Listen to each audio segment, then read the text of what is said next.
नमस्कार बच्चों, कैसे हैं आप सभी। उम्मीद है बहुत अच्छे से होंगे आप लोग। और मैंने साना साना हाथ जोड़ी पाठ का जो वीडियो आपके लिए भेजा था, उसकी पहली कड़ी आप लोगों ने सुन ली है, देख ली है। और मुझे उम्मीद है कि आपको वह वीडियो पसंद आया होगा। मैंने कोशिश की थी कि जिन जगहों के बारे में हम बातचीत कर रहे हैं, उन जगहों के बारे में हम जाने। और कुछ चित्र यदि हम देखें उन जगहों का, तो हमारी दृष्टि और साफ होगी। इसलिए जब लेखिका कहती है कि मैंने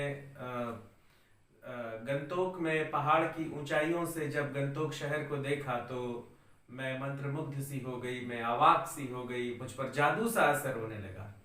तो मुझे लगा कि आखिर रात में गंतोक शहर एक पहाड़ी से कैसा दिखाई देता है। तो मैंने उसकी एक तस्वीर आपके लिए साझा की कि आप उस तस्वीर को देखिए कि रात्रि में जब हम एक विहंगम दृष्टि डालते हैं किसी शहर पे, और वह भी पहाड़ी शहर हो, तो वो कैसा दिखेगा, और गंतोक जैसा शहर हो तो वो कैसा दिखेगा।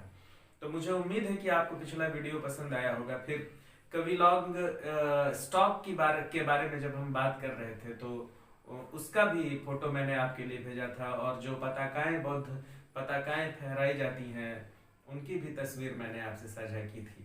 तो मुझे उम्मीद है कि ये जो मैं आपको चित्र दिखा रहा हूँ, उससे आपकी एकाग्रता भी बनती होगी और पाठ पढ़ने में दिलचस्पी भी पैदा होती होगी। तो आगे भी मैं जब महत्वपूर्ण जगहों का नाम लूंगा, तो मैं कोशिश करूंगा कि वहां पर उसका एक चित्र आपको दिखाऊं। तो इससे पहले कि हम पिछली कड़ी में हमने जो कुछ भी पढ़ा था उसे हम याद कर लें, मैं आपको ये बताना चाहूंगा कि लेखिका जो है वो हिमालय की यात्रा पर है, और वो सिक्किम से हिमालय की तरफ जा रही हैं, और रास्ते में गंतोक शहर है और वहां की वो बात कर रही हैं। ठीक है, तो चलिए अब हम आगे शुरू करते हैं। पृष्ठ क्रमांक 19 पर हमने पहले पैराग्राफ पर आपको छोड़ा था, तो उसी पैराग्राफ से हम फिर से शुरू करते हैं। मैं पढ़ता हूं और आपसे भी मिलाइए। रफ्ता रफ्ता हम ऊंचाई की ओर बढ़ने लगे, बाजार, लोग और बस्तियां पीछे छूटने लगे। अब परिदृश्य से चलते चलते स्वेटर बुनती नेपाली युवतियां और पीठ पर भारी भरकम कार्टून ढोते बौने से दिखते बहादुर नेपाली ओझल हो रहे थे। कह रही हैं कि धीरे धीरे जब हम पहाड़ी पर चढ़ने लगे, तो स्वेटर बुनती नेपाली युवतियां जो अक्सर दिखाई दे जाया करती थीं, अब वो परिदृश्य से गायब होने लगे। यानी जैसे जैसे हम पहाड़ों पर अब ऊपर की ओर चढ़ने लगे, तो आबादी थोड़ी कम होने लगी, विरल होने लगी। और जो छोटे कद के, मझोले कद के जो नेपाली युवक हैं, जो काफी हट्टे कट्टे और बहादुर हैं, वो अपने पीठ पर भारी भरकम सामान ढोते हुए दिखाई दे जाया करते थे, वे अब दिखाई नहीं दे रहे हैं।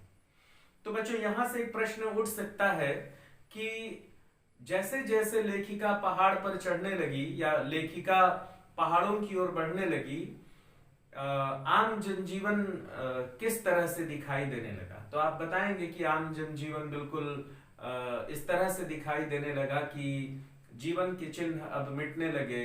लोग भारी भरकम सामान ढोते नेपाली युवक अब कम दिखाई दे रहे थे, स्वेटर बुनती युवतियां अब कम दिखने लगी। ऐसा समझ में आने लगा कि ऊंचाई पर जो रहवासी लोग हैं, वे उनकी जनसंख्या अब धीरे धीरे कम हो रही है, क्योंकि ऊंचाइयों पर जीवन बहुत कठिन हो जाता है। तो लोग नीचे की ओर रहते हैं, ऊपर की ओर कम रहते हैं। अब नीचे देखने पर घाटियों में ताश के घरों की तरह पेड़ पौधे के बीच छोटे छोटे घर दिखाई दे रहे थे। और जो नीचे की ओर जो जंगल थे, उसमें जो घर बने हुए थे, वो बहुत ही छोटे छोटे ताश के पत्तों के घर की तरह दिखाई दे रहे थे। बिल्कुल जैसे गुड्डे गुड्डे गुड़ियों के खेल में छोटे छोटे घर होते हैं ना, बिल्कुल उसी तरह से घर दिखाई दे रहे थे, क्योंकि लेखिका काफी ऊंचाई से उन घरों को देख रही थी। हिमालय भी अब छोटी छोटी पहाड़ियों के रूप में नहीं, वरन अपने विराट रूप एवं वैभव के साथ सामने आने वाला था।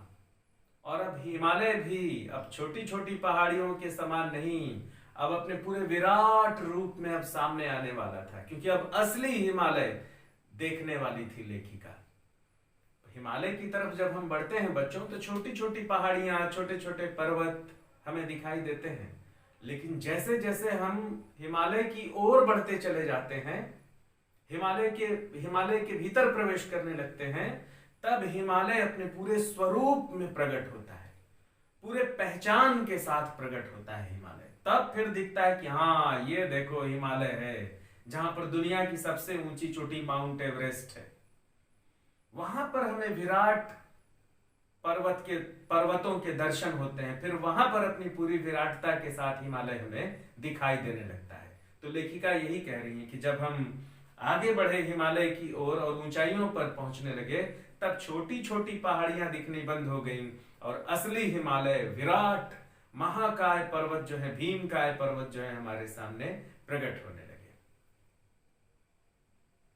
न जाने कितने दर्शकों, यात्रियों, तीर्थाटानियों का काम ये हिमालय, पल पल परिवर्तित हिमालय।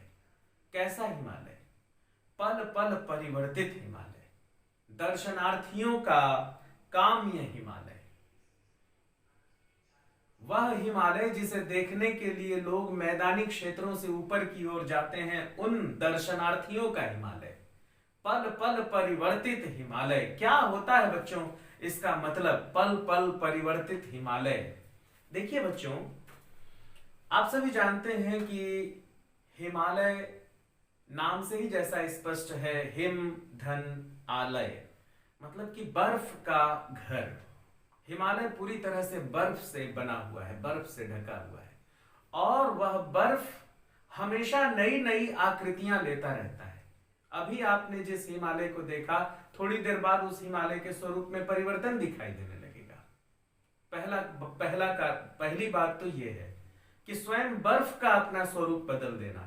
अभी बर्फ की आंधी आई, एक तरफ खाली दिखाई दे रहा था, वो भर गया, दूसरी तरफ खाली दिखाई देने लगा। फिर अचानक इधर से बर्फ की आंधी आई, अब इधर हिमालय भर गया। अब वो जो चोटी थी, अब वो थोड़ी कम दिखने लगी, दूसरी चोटी ज्यादा बड़ी दिखने लगी। पल पल परिवर्तित हिमालय, मतलब हिमालय कभी भी एक जैसा नहीं दिखता। एक ही जगह पर आप देखते रहिए, वह हिमालय हर घंटे बदल जाता है। इसका पहला कारण तो मैंने आपको बताया कि स्वयं बर्फ से बना हिमालय बर्फ के घटने, बढ़ने, पिघलने, जमने के कारण अपना स्वरूप बदलता रहता है। दूसरा जो हिमालय का जो स्वरूप बदलता है, उसका जो बड़ा कारण है वो है सूर्य, सूर्य का प्रकाश।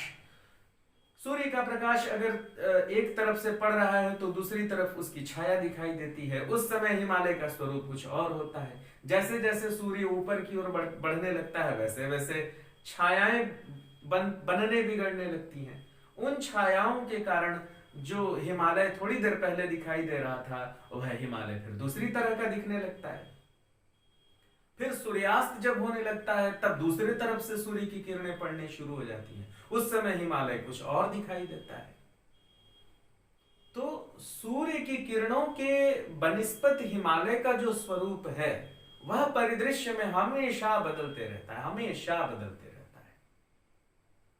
कभी बिल्कुल चांदी की तरह चमकता है हिमालय, तो कभी बिल्कुल बिल्कुल केसरिया रंग का लगता है, जैसे गेंदे का फूल है और उसकी चोटियों में आग लगी हुई है। इस तरह से बिल्कुल केसरिया रंग का हिमालय। फिर थोड़ी देर बाद आप देखेंगे कि लाल रंग का हिमालय। फिर थोड़ी देर बाद आप देखेंगे कि दूध की तरह चमकता हुआ हिमालय। फिर आप देखेंगे कि नीले आकाश की तरह दिखता हुआ हिमालय। तो एक ही हिमालय जब आप उसे अलग अलग समय में देखेंगे, तो वही हिमालय आपको अनेक तरह से बदला हुआ दिखाई देगा। पल पल परिवर्तित हिमालय। तो चलिए, हम पल पल परिवर्तित हिमालय की बात कर रहे हैं। मैं कुछ आपको हिमालय के चित्र दिखाता हूं, जिसमें आप देखेंगे कि एक ही हिमालय कितनी तरह से बदला हुआ दिखाई दे रहा है, कभी किसी रंग में तो कभी किसी रंग में।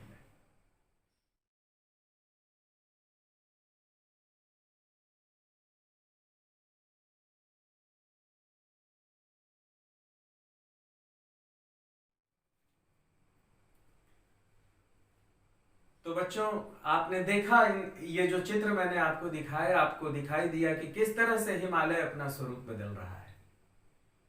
तो इसीलिए लेखिका ने कहा पल पल परिवर्तित हिमालय। अब चलिए आगे हम पढ़ते हैं और अब पूरी गंभीरता के साथ आप मिलाइए। और देखते देखते रास्ते वीरान, सकरे और जलेबी की तरह घुमावदार होने लगे थे। हिमालय बड़ा होते होते विशालकाय होने लगा। घटाएं गहराती गहराती पाताल नापने लगीं। वादियां चौड़ी होने लगीं। बीच बीच में करिश्मे की तरह रंग बिरंगे फूल शिद्दत से मुस्कुराने लगे। उस भीमकाय पर्वतों के बीच और घाटियों के ऊपर बने संकरे कच्चे पक्के रास्तों से गुजरते हुए यूं लग रहा था जैसे हम किसी सघन हरियाली वाली गुफा के बीच हिचकोले खाते निकल रहे हैं। घाटियां और गहरी होने लगीं, वादियां और चौड़ी होने लगीं। फिर फूलों का ऐसा बहार दिखाई देने लगा, दूर दूर तक फूलों के मैदान, फूलों से भरी हुई घाटियां, फूलों एक ही रंग से।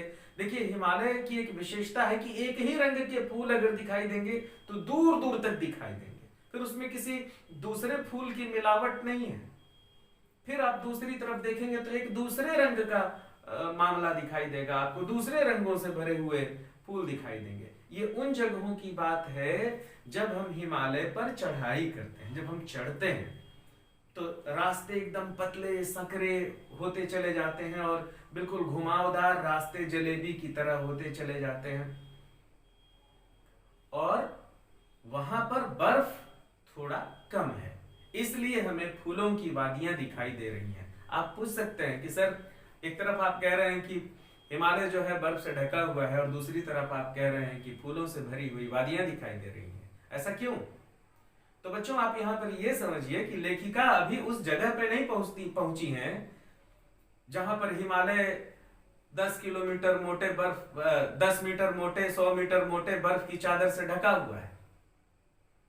अभी लेखिका वहां तक पहुंचने वाली है, अभी इन वादियों से होकर गुजर रही है जहां पर छिटपुट बर्फ दिखाई दे रहा है, फूलों से भरी हुई घाटियां दिखाई दे रही हैं। अभी तो चढ़ाई चढ़ रही है, वो असली जगह पर पहुंचना अभी बचा है।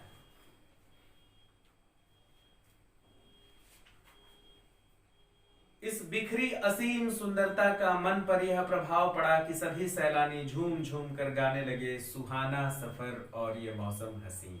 आपने ये गीत सुना है, सुहाना सफर और ये मौसम हसीन? बहुत ही खूबसूरत गीत है, कभी आप सुनिएगा। फिल्म का नाम है मधुमती और दिलीप कुमार इसमें जो एक महान अभिनेता हैं उन्होंने पर्दे पर अभिनय किया है और इसे गाया है मुकेश ने। सुनना चाहते हैं थोड़ा सा? चलिए सुनाता हूं।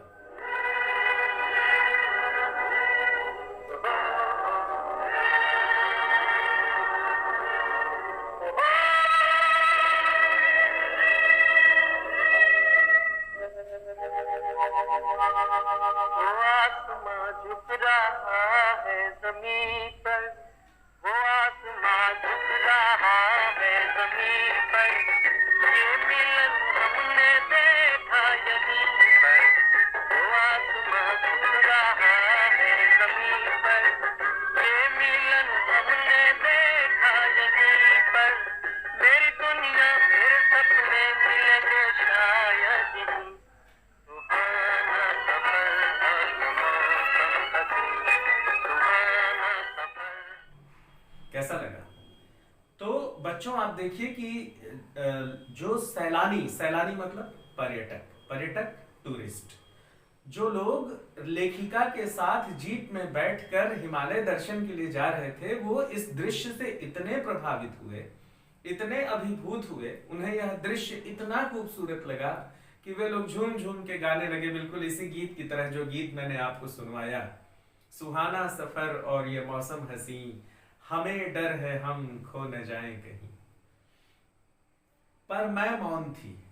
लेखिका कह रही है कि और लोग गा रहे थे लेकिन मैं मौन थी, मैं चुप थी। देखिए बच्चों, जो महान परिदृश्य होते हैं, जो महान दृश्य होते हैं, वो लोगों पर दो तरह से असर करते हैं। पहला तो ये कि जब आप उस महान दृश्य को देखते हैं तो स्वयं पर से आपका नियंत्रण हट जाता है। आप बहुत खुश हो जाते हैं, चहलकदमी करने लगते हैं, उछल कूद करने लगते हैं, गाने बजाने लगते हैं। लेकिन वो जब दूसरी तरह से आप पर असर करता है तो आप बिल्कुल हतप्रभ हो जाते हैं, बिल्कुल चुप हो जाते हैं, मौन हो जाते हैं कि अब मैं क्या बोलूं। इस महान दृश्य को देखकर, इस महान महान पर्वत को देखकर मैं क्या बोलूं। बेहतर है कि मैं चुप रहूं और उसे महसूस करूं। तो जितने टूरिस्ट, जितने सैलानी, जितने पर्यटक लेखिका के साथ, मतलब उनके दोस्त मित्र दो चार रहे होंगे, जिस जीप में जा रहे थे, वह जीप जब ऊपर चढ़ी और लोगों ने इतना खूबसूरत दृश्य देखा तो कुछ लोग नाचने गाने लगे, कुछ लोग गाना गाने लगे। लेकिन लेखिका जो है वो ये कहती हैं कि मैं चुप हो गई, मैं मौन थी। पर मैं मौन थी, किसी ऋषि की तरह शांत थी। ऐसा लग रहा था कि मैं एक ऋषि हो गई हूं और किसी ऋषि की तरह मैं शांत हो गई थी। मैं चाहती थी कि इस सारे परिदृश्य को अपने भीतर भर लूं। लेखिका जो थी वो ये चाहती थी कि मैं अभी कैमरे का इस्तेमाल नहीं करूं, इस दृश्य को अपनी आंखों में उतार लूं। मैं कैमरे की नजर से इसे न देखूं, अपनी नजर से देखूं। और लेखिका जो थी वो बड़े ही शांत भाव से इस खूबसूरत दृश्य को अपनी आंखों में भरने लगी और अपने भीतर उतारने लगी कि कभी मैं जब सोचूं तो मेरे सामने यह सारा दृश्य आ जाए, फिर ये न लगे कि अरे मैंने ये नहीं देखा, अरे मैंने वो नहीं देखा। मैं चाहती थी कि इस सारे परिदृश्य को अपने भीतर उतार लूं, पर मेरे भीतर कुछ बूंद बूंद पिघलने लगा। जीप की खिड़की से मुंडकी निकाल निकाल करके मैं कभी आसमान को छूते पर्वतों के शिखर देखती, तो कभी ऊपर से दूध की धार की तरह झरझर गिरते हुए जल प्रपातों को। यहां से प्रश्न उठ सकता है कि लेखिका जब हिमालय की चढ़ाई चढ़ रही थी अपनी गाड़ी से, तो उसने किस तरह के प्राकृतिक दृश्य देखे। यहाँ पर ही बताती है लेखिका कि मैं जीप से अपनी मुंडकी मतलब सिर, मुंडी निकाल निकाल करके कभी नीले आकाश को चूमते हुए ऊंचे ऊंचे पर्वतों को देखने लगी, तो कभी उन पहाड़ों से दूध की धार की तरह बहते हुए झरनों को देखने लगी, नदियों आबशारों को देखने लगी और इन दृश्यों को अपनी आंखों में भरने लगी।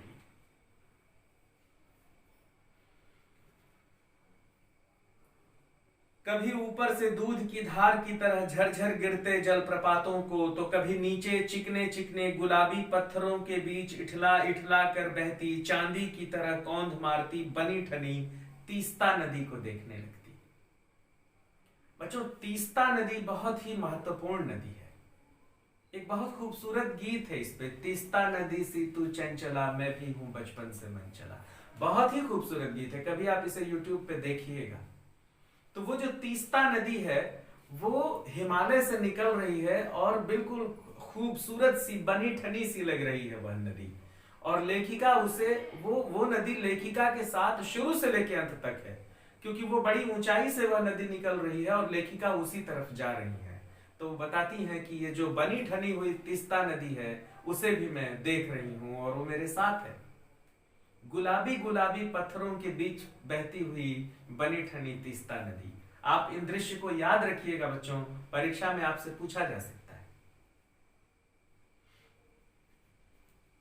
सिलीगुड़ी से ही हमारे साथ थी यह तीस्ता नदी। जब लेखिका सिलीगुड़ी पहुंची थी वहां से ही तीस्ता नदी इनके साथ साथ हिमालय तक इनके साथ साथ बनी रही। सिलीगुड़ी से ही हमारे साथ थी यह तीस्ता नदी, पर वहां उसका सौंदर्य पराकाष्ठा पर था। सिलीगुड़ी में उतनी खूबसूरत नहीं थी तीस्ता, लेकिन जैसे ही हम हिमालय पर्वत की ऊंचाइयों पर पहुंचे, जब वहां पर हमने तीस्ता को देखा तो अवाक रह गए कि अरे बाप रे, ये नदी है तीस्ता।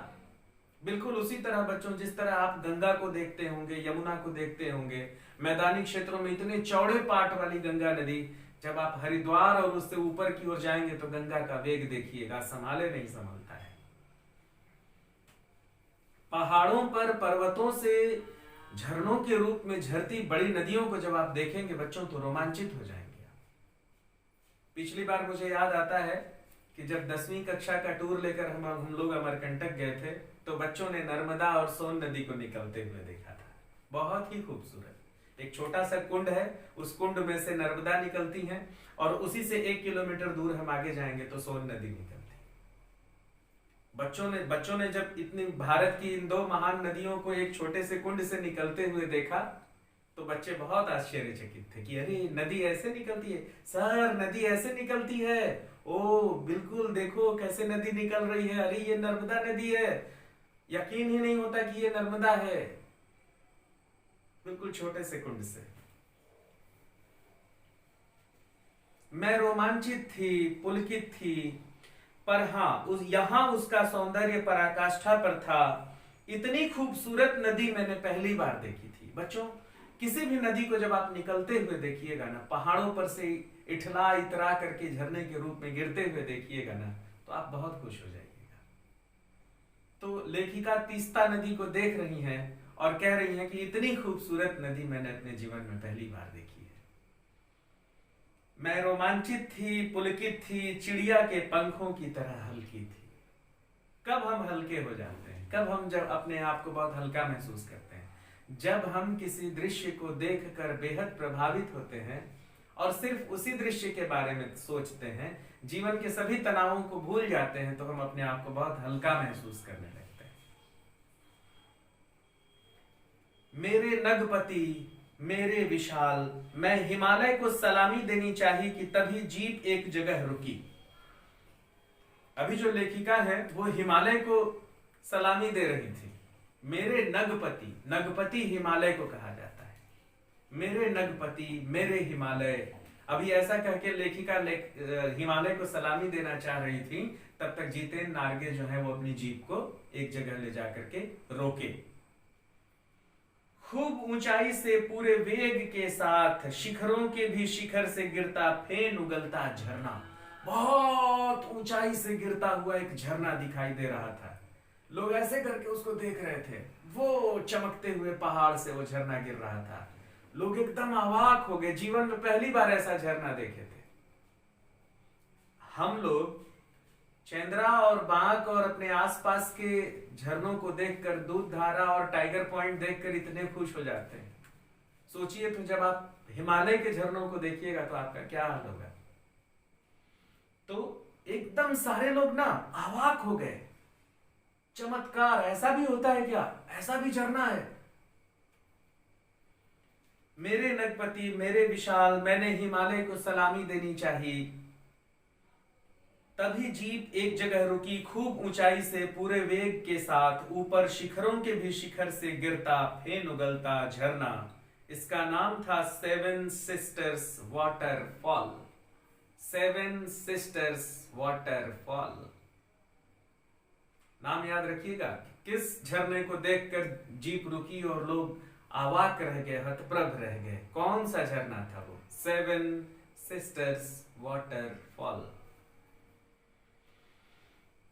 फ्लैश चमकने लगे। फ्लैश चमकने लगे मतलब लोग कैमरे से फोटो लेना शुरू कर दिए। फ्लैश चमकने लगे। सभी सैलानी, सैलानी मतलब मैं आपको बताया था पर्यटक, टूरिस्ट, सभी सैलानी इन खूबसूरत लम्हों की रंगत को कैमरे में कैद करने में मशगूल थे। सारे लोग कैमरे से फोटो खींचना शुरू कर दिया और उसी में व्यस्त हो गए। आदिम युग की किसी अभिशप्त राजकुमारी सी मैं भी नीचे बिखरे भारी भरकम पत्थरों पर बैठ झरने के संगीत के साथ ही आत्मा का संगीत सुनने लगी।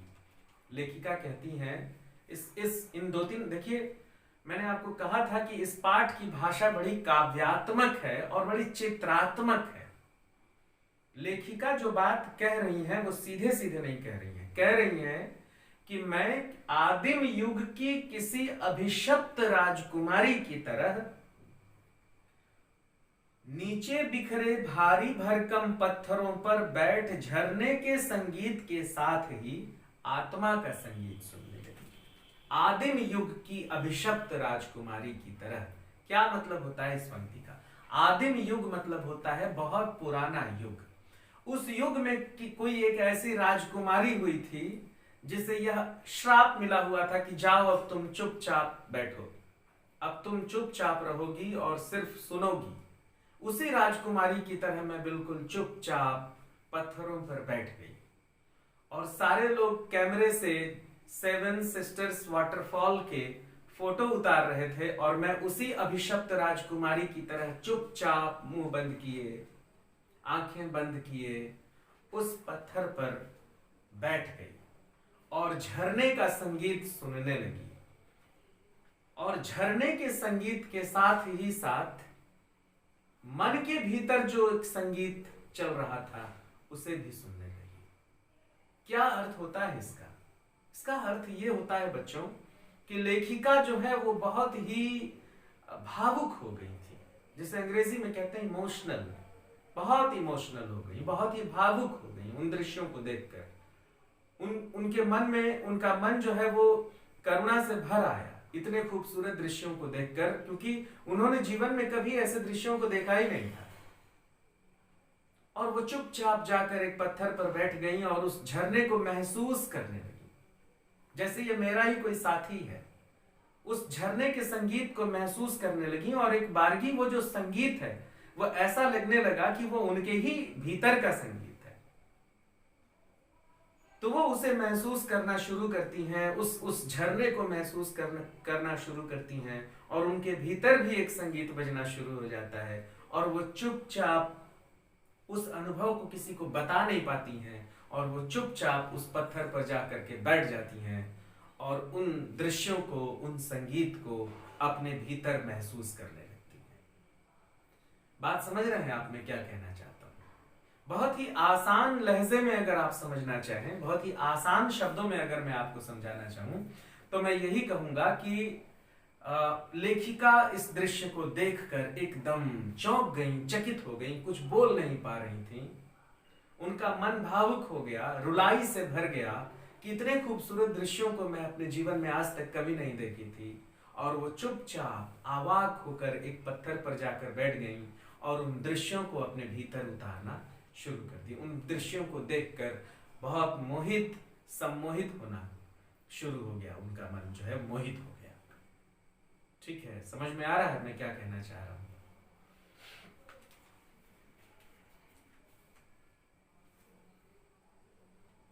आदिम युग की किसी अभिशप्त राजकुमारी सी मैं भी नीचे बिखरे भारी भरकम पत्थरों पर बैठ झरने के संगीत के साथ ही अपनी आत्मा का संगीत सुनने लगी। थोड़ी देर बाद ही बहती जलधारा में पांव डुबोया तो भीतर तक भीग गई। और जब उस ठंडे ठंडे पानी में उन्होंने अपना पांव डुबोया, सोचिए बर्फीला पानी है, तो कहती है भीतर तक भीग गई, मतलब कि आत्मा भी तृप्त हो गई। इतना शीतल और इतना बढ़िया पानी था वहां का कि उसमें जब वो अपना पैर डालती हैं तो उनकी पूरी थकान दूर हो जाती है। तो भीतर तक भीग गई, मन काव्यमय हो उठा, सत्य और सौंदर्य को छूने लगा। मन काव्यमय हो उठा मतलब कि लगा कि मेरे सामने कविता जीवित हो उठी है ना। और मन जो है सत्य और सौंदर्य को छूने लगा। सामने जो दो चीज है लेखिका के, वह सत्य है और सौंदर्य है। सत्य कैसा है कि ये जो हिमालय है वो सचमुच का है, कोई काल्पनिक चीज नहीं है। हम सिनेमा के पर्दे पर कोई दृश्य नहीं देख रहे हैं, सच्चे हिमालय के सामने खड़े हैं। इसलिए कहती हैं कि मेरे सामने सत्य था। सत्य था और क्या था? सौंदर्य था। और हिमालय सत्य के रूप में तो था ही, हिमालय इस दुनिया का सबसे खूबसूरत सौंदर्य के रूप में मेरे सामने खड़ा था। इसलिए मेरे सामने सत्य भी था, मेरे सामने सौंदर्य भी था। सच्ची खूबसूरती और असली सच्चाई मेरे सामने थी। तो मेरे सामने कौन था? मेरे सामने हिमालय था।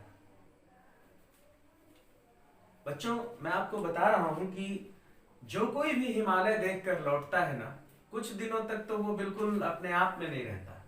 उन्हें लगता है कि मैंने दुनिया की बहुत शानदार खूबसूरती को देख लिया। इतना खूबसूरत है हिमालय, आप बिल्कुल यकीन मानिए, इतना खूबसूरत है हिमालय। कभी आप जब जीवन में बहुत आगे जाएंगे, आप सभी, हमारी शुभकामनाएं हैं, तो आप हिमालय जरूर जाइएगा और एक बार दुनिया की सबसे ऊंची चोटी माउंट एवरेस्ट को जरूर देखिएगा। कैसा दिखता है एवरेस्ट? या कैसा दिखता है हिमालय, कैसी दिखती है हमारी कंचनजंगा, देख कर आइएगा।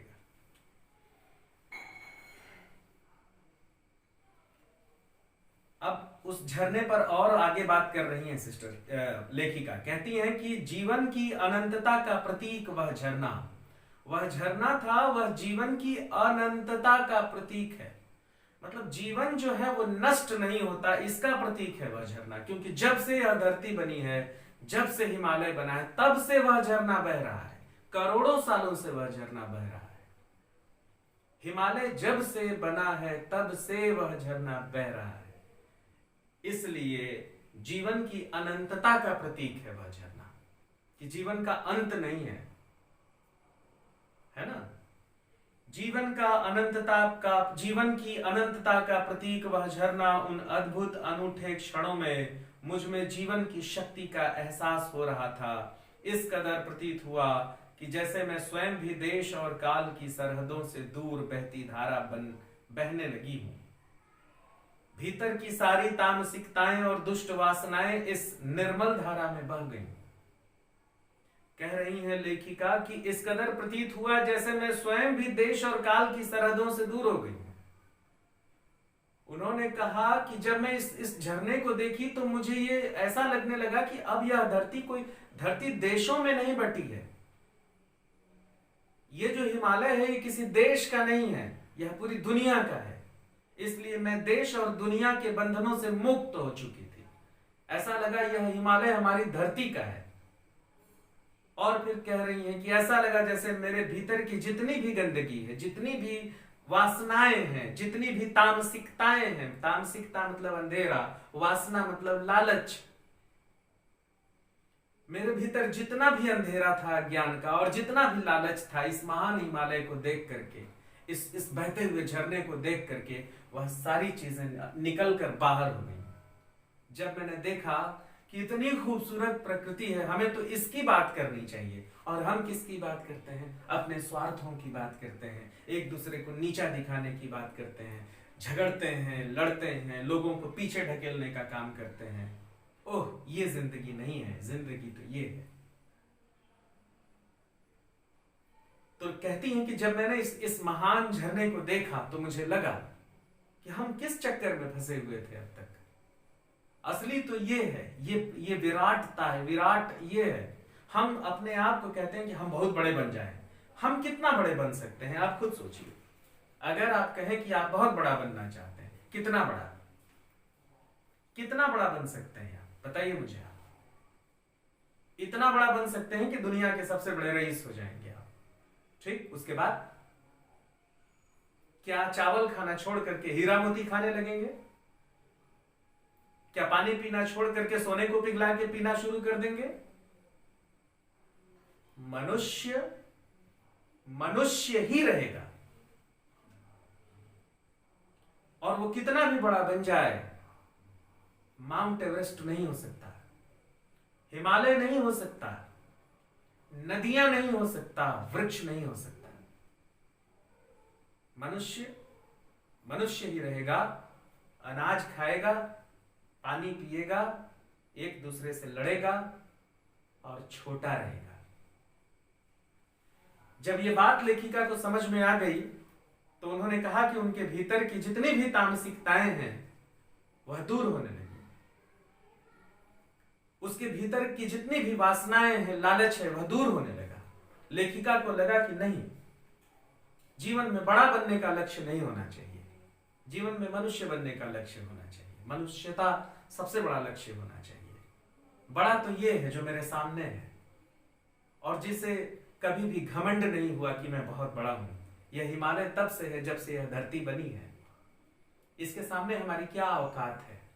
आप देखिए ना, प्रकृति ने छोटा सा कदम बढ़ाया, एक ऐसा जीव जिसे हम देख भी नहीं सकते, इतना छोटा जीव हमारा जीना मुहाल कर दिया। कितने बड़े हैं हम बताइए? हमारे नाक पर पट्टी बांधे, मास्क बांधे, सैनिटाइजर लगाए घूम रहे हैं। यही तो है हमारी औकात प्रकृति के सामने।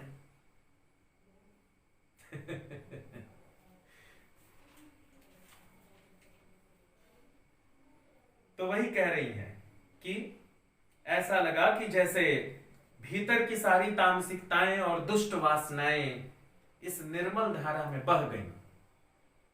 मन शांत हुआ कि अनंत समय तक ऐसे ही बहती रहूं, और मुझे लगा कि अब मैं ऐसे ही बहती रहूं, इस धारा की तरह ही बहती रहूं, कहीं रुकूं नहीं।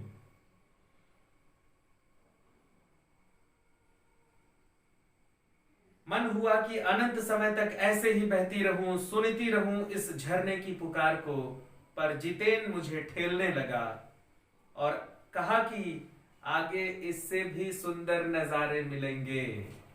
उसने कहा आप तो यहीं पर, आपके भी ऊपर जादू हो गया, अभी उठिए, अभी यहां बैठ के मत रोइए, अभी और आगे और महान हिमालय का दर्शन होगा, आगे और भी खूबसूरती आपको दिखेगी, चलिए उठिए। तो लेखिका भारी कदमों से वहां से उठती हैं, अपनी आंखें पोंछती हैं और फिर जाकर जीप में बैठ जाती हैं और आगे का सफर शुरू होता है। ठीक है, चलिए आगे मिलाइए। अनमनी सी मैं उठी, जैसे कि मैंने कहा ना कि भारी मन से लेखिका वहां से उठी। जितेन बोला कि अरे चलिए यहां मत बैठिए, अब यही सब कुछ नहीं है, आगे और भी बहुत कुछ है। फिर वो उठी और जाके जीप में बैठ गई। अनमनी सी मैं उठी, थोड़ी देर बाद ही फिर वही नजारे, आंखों और आत्मा को सुख देने वाले। कहीं चटक हरे रंग का मोटा कालीन ओढ़े तो कहीं हल्का पीलापन लिए। देखिए रंग बदल रहा है हिमालय का। कहीं हरे रंग के का मोटा कालीन ओढ़े, मतलब क्या कि छोटी छोटी वनस्पतियां, बिल्कुल दूर दूर तक हरी हरी वनस्पतियां फैली हुई हैं। तो कहीं पीला दूध जैसा रंग लिए, मतलब कहीं चटक बर्फ दिखाई दे रहा है। कहीं हल्का पीलापन लिए तो कहीं पलस्तर उखड़ी दीवार की तरह, मतलब पहाड़ पर से कहीं बर्फ गिर गया है तो ऐसा लगता है कि जैसे प्लास्टर किया हुआ था, उसमें से सीमेंट जो है उखड़ गया है। कहीं पलस्तर उखड़ी दीवार की तरह पथरीला, और देखते ही देखते परिदृश्य से सब छूमंतर, और देखते ही देखते सब गायब। कैसे गायब? ऊंचाई पर क्या होता है बच्चों कि बादल आते और जाते रहते हैं। अभी जो चीज आपको दिखाई दे रही है ना, ऐसे आप, वातावरण बहुत साफ है, आप दूर तक देख पा रहे हैं, अभी आप देख ही रहे हैं, गायब, जादू जैसा। कैसे गायब? अचानक इतना घना बादल आ जाता है और सब चीजों को ढक लेता है, फिर आपको खाली बादल ही बादल नजर आता है, लगता है यहां कुछ है ही नहीं है। और आपको यकीन नहीं होगा कि आपको लग रहा है यहां कुछ भी नहीं है, और आप थोड़ी ही दूर जाएंगे तो किसी चीज से टकरा जाएंगे। ऐसा सब कुछ जादू सा, बिल्कुल। वो गाना नहीं है जादू, वो वहीं पे जाके दिखता है उसका असर। और कहीं देखते ही देखते परिदृश्य से सब छूमंतर, जैसे किसी ने जादू की छड़ी घुमा दी हो। सब पर बादलों की एक मोटी चादर, सब कुछ बादलमय। चित्र लिखित सी मैं माया और छाया के इस अनूठे खेल को भर भर आंखों देखती जा रही थी। प्रकृति जैसे मुझे सयानी बनाने के लिए जीवन के रहस्यों का उद्घाटन करने पर तुली हुई थी। प्रकृति जैसे मुझे सयानी बनाने के लिए जीवन के रहस्यों का उद्घाटन करने पर तुली हुई थी। सयानी बनाने के लिए मतलब समझदार बनाने के लिए। ऐसा लग रहा था कि प्रकृति मुझे समझ रही है कि मैं बिल्कुल बेवकूफ हूं, और वो मुझे दिखाने के लिए, समझदार बनाने के लिए ये सारे मंजर दिखा रही है, ये सारा दृश्य दिखा रही है कि देखो ये है असली, देखो ये भी है, ऐसा भी होता है। और मैं हर पल कुछ नया सीख रही थी, हर पल कुछ नया सीख रही थी। धीरे धीरे धुंध की चादर थोड़ी छटी। अब वहां पहाड़ नहीं, दो विपरीत दिशाओं से आते छाया पहाड़ थे, और थोड़ी देर बाद ही वे छाया पहाड़ अपने श्रेष्ठतम रूप में मेरे सामने थे। थोड़ी देर बाद जब धुंध छटी, बादल छटे, तो छाया की आकृति जैसे दो पहाड़ दिखाई देने लगे। और जब सब कुछ साफ हुआ तो दो महान पर्वत सामने दिखाई दिए। क्या था वो? छाया पहाड़ अपने श्रेष्ठतम रूप में मेरे सामने थे। जीप थोड़ी देर के लिए रुकवा दी गई। मैंने गर्दन घुमाई, सब ओर जैसे जन्नत बिखरी पड़ी थी। जन्नत मतलब स्वर्ग, जन्नत बिखरी पड़ी थी। नजरों के छोर तक खूबसूरती ही खूबसूरती। अपने को निरंतर दे देने की अनुभूति कराते पर्वत, झरने, फूलों, घाटियों और वादियों के दुर्लभ नजारे। वहां कहीं लिखा था थिंक ग्रीन। वहां पर कहीं लिखा था थिंक ग्रीन। आश्चर्य। पल भर में ब्रह्मांड में कितना कुछ घटित हो रहा था।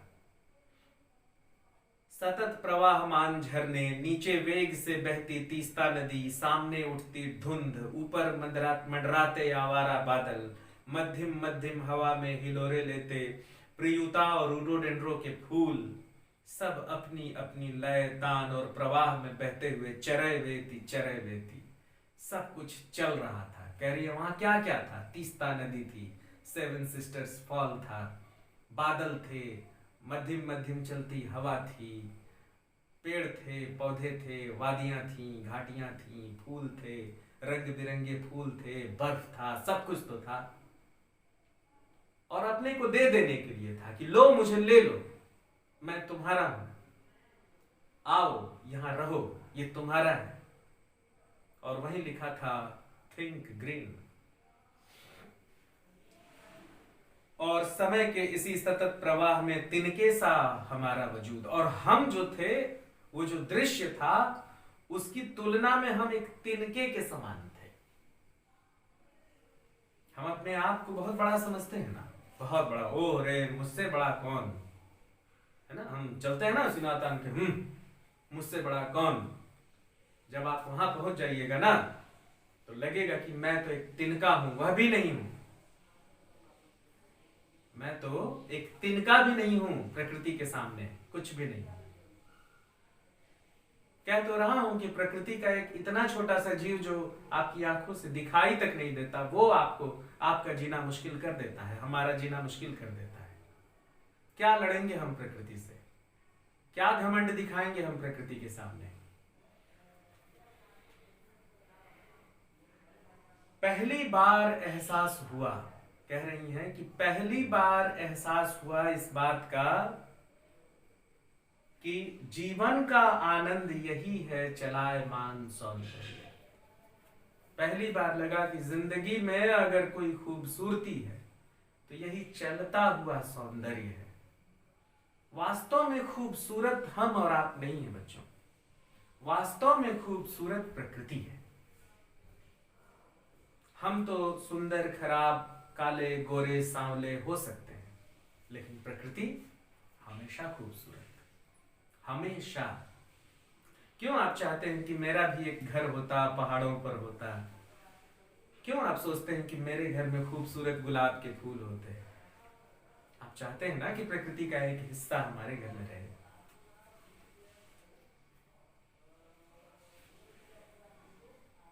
संपूर्णता के उन क्षणों में मन इस बिखरे सौंदर्य से इस कदर एकात्म हो रहा था कि भीतर बाहर की रेखा मिट गई थी, आत्मा की सारी खिड़कियां खुलने लगी थी। मैं सचमुच ईश्वर के निकट थी। आत्मा की खिड़की खुल गई थी और उन्हें लग रहा था कि मैं सचमुच ईश्वर के निकट पहुंच गई हूं। अगर कोई ईश्वर है तो यही है, अगर भगवान है तो यही है।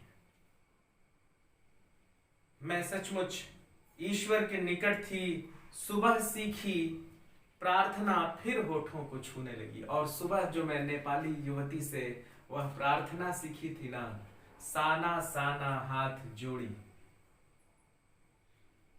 साना साना हाथ जोड़ी, कि तभी वह अतीन्द्रिय संसार खंड खंड हो गया।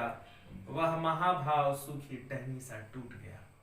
अचानक लेखिका कहती हैं कि मुझे सुबह की वह प्रार्थना याद आ गई, और फिर कहती है कि तभी मुझे होश आ गया। मुझे लगा कि अरे अरे मैं क्या कर रही हूं, मैं कहां हूं, क्योंकि उन्हें कुछ याद आ गया। उस प्रार्थना ने उन्हें फिर से मनुष्य के जीवन में पहुंचा दिया। और उन्हें वह युवती याद आने लगी जिसने उन्हें यह प्रार्थना सिखाई थी। उन्हें याद आने लगा कि यहाँ के लोगों का जीवन कितना दुखद है, कितना कठिन है। न सिर्फ यहाँ के लोगों का बल्कि जितने भी गरीब हैं इस दुनिया में, उनका जीवन कितना कठिन है, एक ही जैसा है।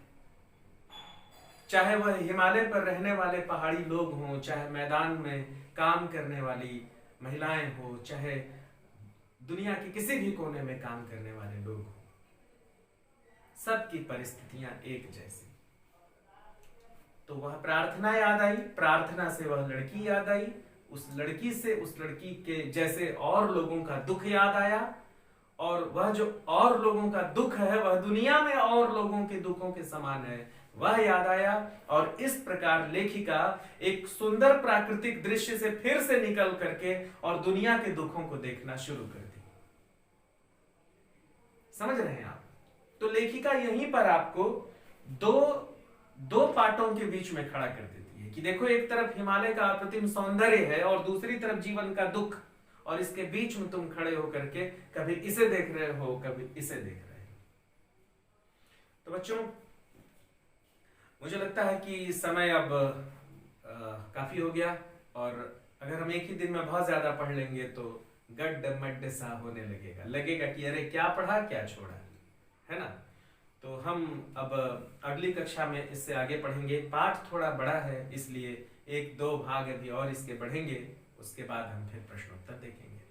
तो उम्मीद है कि आपको ये पाठ बहुत पसंद आया होगा। कुछ गीत, कुछ दृश्य आपने देखे, है ना। मुझे आपको कैसा लगा, मैं मेहनत करता हूँ ये वीडियो बनाने के लिए। आप कमेंट बॉक्स में ज़रूर लिखें कि आप और क्या चाहते हैं, कैसे और आप मेहनत करके आपकी पढ़ाई को और रुचिकर कैसे बनाया जाए, मुझे ज़रूर बताइएगा। ठीक है, मैं वैसा ही करूँगा। नमस्कार।